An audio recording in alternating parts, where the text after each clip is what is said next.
क्या आप अपना पहला फ्लैट खरीदने की प्लानिंग कर रहे हैं और आप कंफ्यूज्ड हैं कि सही फ्लैट कैसे ढूंढें? फ्लैट खरीदने से पहले कुछ एक बातें जान लेना बहुत जरूरी है। बिल्डर कैसा है, उसकी रेपुटेशन कैसी है, उसके पिछले प्रोजेक्ट कैसे गए हैं, लैंड कैसा है, लीगली क्लियर है कि नहीं, उस पर परमिशन आया है कि नहीं, रेरा अप्रूव्ड है कि नहीं, किस क्वालिटी का कंस्ट्रक्शन हो रहा है, आसपास के इलाकों से कनेक्टिविटी कैसी है। यहाँ पर एक बात आपको बताना बहुत जरूरी है कि फ्लैट आप डायरेक्टली भी खरीद सकते हैं या किसी कंसल्टेंट के थ्रू भी।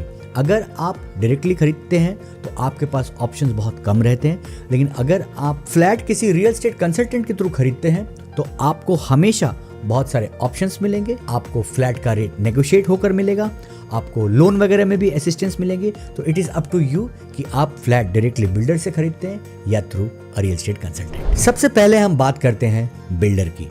किसी भी प्रोजेक्ट में फ्लैट खरीदने से पहले हमें ये जान लेना बहुत जरूरी है कि उस प्रोजेक्ट का बिल्डर कौन है, बिल्डर की रेपुटेशन कैसी है, वो कितने साल से इस बिजनेस में है, उसका ट्रैक रिकॉर्ड कैसा है, प्रोजेक्ट्स को उन्होंने टाइमली डिलीवर किया है कि नहीं, क्वालिटी ऑफ कंस्ट्रक्शन कैसा है। उसके बाद हम बात कर सकते हैं उनके पुराने क्लाइंट से, उनके टेस्टिमोनियल्स ले सकते हैं। इन सारी बातों का हम ध्यान रखेंगे तो we can select a good builder. दूसरा पॉइंट है लीगल क्लियरेंसेस एंड डॉक्यूमेंटेशन। हमें हमेशा रेरा रजिस्टर्ड प्रोजेक्ट ही चुनना चाहिए।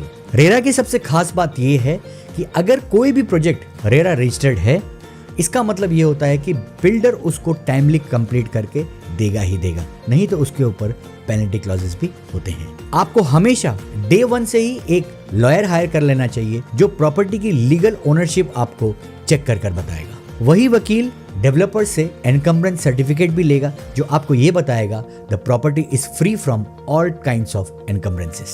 और उसके बाद आपको चेक करने रहेंगे बिल्डिंग परमिट और ऑक्यूपेंसी सर्टिफिकेट। तीसरा, आपको लैंड की लीगलिटी चेक करना भी बहुत जरूरी है। आपको ये पता करना बहुत जरूरी है that the land is free from all kinds of dispute. उसके बाद आपको ये भी जानना चाहिए कि जो लैंड है वो फ्री होल्ड है या लीज होल्ड है। अगर लैंड फ्री होल्ड हो तो बहुत बेहतर है, क्योंकि तभी आप उसको खरीद सकते हैं। अगर लैंड लीज होल्ड है तो आपको उस पर कभी भी ओनरशिप नहीं मिलेगी, वो फ्लैट आपको रहेगा लीज पर ही। एक बात का यहाँ पर खास ख्याल रखें कि अगर वो लैंड पुराना एग्रीकल्चरल लैंड है तो उसका कन्वर्शन सर्टिफिकेट देखना बहुत जरूरी है। Fourth is building approvals and project sanction.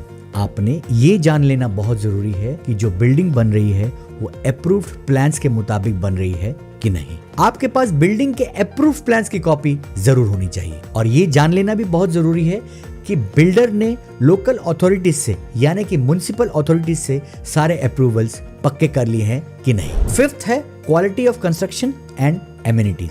देखिए, अगर फ्लैट बिल्कुल नया बनना शुरू हुआ है तो कंस्ट्रक्शन की क्वालिटी को जांचना बहुत मुश्किल है। ऐसी सिचुएशन में आप उस बिल्डर के पुराने प्रोजेक्ट्स में जाकर उनकी क्वालिटी ऑफ कंस्ट्रक्शन को देख सकते हैं, परख सकते हैं। या फिर फ्लैट बन रहा है तो आपको हमेशा जाकर क्वालिटी ऑफ कंस्ट्रक्शन चेक करना चाहिए। एमिनिटीज पर ध्यान देना बहुत ज्यादा जरूरी है, क्योंकि आप उस प्रोजेक्ट में, उस फ्लैट में अपना पूरा जीवन अपने फैमिली के साथ बिताने वाले हैं।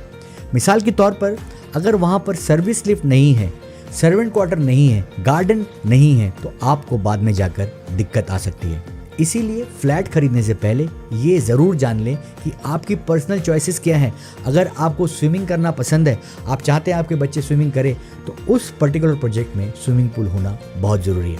आप योगा मेडिटेशन करते हैं, जिम करते हैं, तो ये भी ज़रूर जान लें कि उस प्रोजेक्ट में जिम या योगा सेंटर है कि नहीं। इसी तरह से कम्युनिटी हॉल है और भी बहुत सारी ऐसी एमिनिटीज है जिस पर आपको ध्यान देना बहुत जरूरी है। यहाँ पर एक खास बात, पार्किंग आपको कौन सी मिल रही है, इस बात पर जरूर ध्यान दें। पार्किंग शेडेड है, ओपन है, आपकी गाड़ी छोटी है, लंबी है।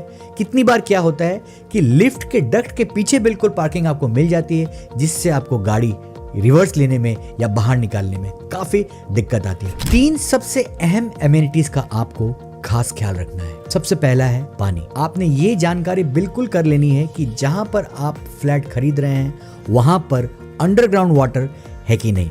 अगर अंडरग्राउंड वाटर है तो बोरिंग के क्या अरेंजमेंट्स है, अगर वो भी नहीं है तो गवर्नमेंट की सप्लाई का पानी आता है कि नहीं, और अगर वो भी नहीं आता तो बिल्डर ने प्राइवेटली पानी सोर्स करने के लिए क्या इंतजाम किए हुए हैं। दूसरा है पावर बैकअप। आप जिस एरिया में फ्लैट खरीद रहे हैं वहां पर बिजली कितनी बार आती जाती है, अगर बहुत बार आती जाती है तो बिल्डर ने आपको पावर बैकअप दिया है कि नहीं, ये जान लेना भी बहुत जरूरी है, क्योंकि बाद में इन छोटी छोटी चीजों से बहुत तकलीफ आती है। And the third is waste management. आपके घर से जो ड्राई कचरा निकलता है, जो गीला कचरा निकलता है, उसको डिस्पोज करने के लिए बिल्डर ने क्या इंतजाम किए हैं, म्युनिसिपैलिटी से टाई अप हुआ है कि नहीं, कचरा आपके फ्लैट से गार्बेज बॉक्स तक कैसे जाएगा, वहां से म्युनिसिपैलिटी की गाड़ी तक कैसे जाएगा, ये सारे इंतजाम बहुत ज़रूरी है, बहुत अहम है, क्योंकि यही सारी चीज़ें डिसाइड करेंगी कि आप एक हेल्दी एनवायरनमेंट में जी रहे हैं कि नहीं, और हेल्थ सबसे इंपॉर्टेंट होती है। अगला बहुत इंपॉर्टेंट पॉइंट है लोकेशन एंड कनेक्टिविटी। आप जहां पर भी फ्लैट खरीद रहे हैं वहां से आपका बिजनेस का प्लेस कितनी दूर है, आपका ऑफिस कितनी दूर है, अगर आपकी वाइफ काम करती हैं तो वो जगह कितनी दूर है, अगर आपके मॉम डैड कहीं आना जाना करते हैं तो वो जगह कितनी दूर है, आपके बच्चे का स्कूल कितनी दूर है, या फिर जहां पर आपके बच्चे को बस लेने के लिए आती है स्कूल के लिए वो कितनी दूर है, मार्केट कितनी दूर है, हॉस्पिटल कितनी दूर है, दवाइयों की दुकानें कितनी दूर है, सब्जियां कितनी दूर मिलती है, सिनेमा कितना दूर है। तो before buying a flat location का ध्यान रखना बहुत जरूरी है। उसकी कनेक्टिविटी कैसी है, बस स्टैंड से भी कितना दूर है, रेलवे स्टेशन से कितना दूर है, एयरपोर्ट कितना दूर है। अगर हम इन सारी चीज़ों का अच्छी तरह से ध्यान रखेंगे, पहले एक फर्म प्लानिंग करेंगे, तो हम अपने डिसीजन को, फ्लैट खरीदने के डिसीजन को कभी भी रिपेंड नहीं करेंगे। अब हम एक इंपॉर्टेंट पॉइंट डिस्कस कर लेते हैं, आपके फ्लैट का रेट। देखिए, रेट बहुत सारे फैक्टर्स पे डिपेंड करता है। लोकेशन कौन सा है, अपार्टमेंट का टाइप कैसा है, बहुत ज़्यादा लग्जूरियस रहेगा, एमिनिटीज बहुत ज़्यादा रहेंगी तो रेट ऑब्वियसली हाई रहेगा। अगर प्लेस बहुत ही सेंट्रल है, शहर के बिल्कुल बीचों बीच है, तो रेट ऑब्वियसली हाई रहेगा। तो कोई भी फ्लैट खरीदने से पहले आप ये जांच पड़ताल ज़रूर कर लें कि लोकेशन क्या है, एमिनिटीज क्या है, जिस पर आपका रेट डिपेंड करे। फ्लैट खरीदने से पहले इन चार्जेस पर भी खास ध्यान दे दें, जैसे कि मेंटेनेंस चार्जेस क्या होगा, क्लब फीस क्या रहेगी, कोई भी मेंबरशिप फीस है तो वो क्या रहेगी, एमिनिटीज को मेंटेन करने के क्या चार्जेस रहेंगे। तो इन सारे हिडन चार्जेस को भी आप अगर पहले से ही अपनी प्लानिंग में रखेंगे तो आप एक बेहतर डिसीजन ले पाएंगे। और अब आपकी फाइनेंशियल प्लानिंग। अब जब आपने अपना फ्लैट पसंद कर लिया है तो आपने ये प्लानिंग करनी है कि वो फ्लैट आप कैसे खरीदेंगे।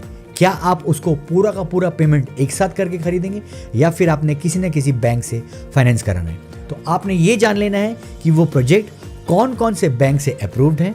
अपने बैंकर से बात कीजिए, इंटरेस्ट रेट की बात कीजिए। आप अपने सीए से जरूर कंसल्ट कर लें, वही आपको बताएंगे कि आपकी फाइल इतना लोन अलाउ कर रही है कि नहीं।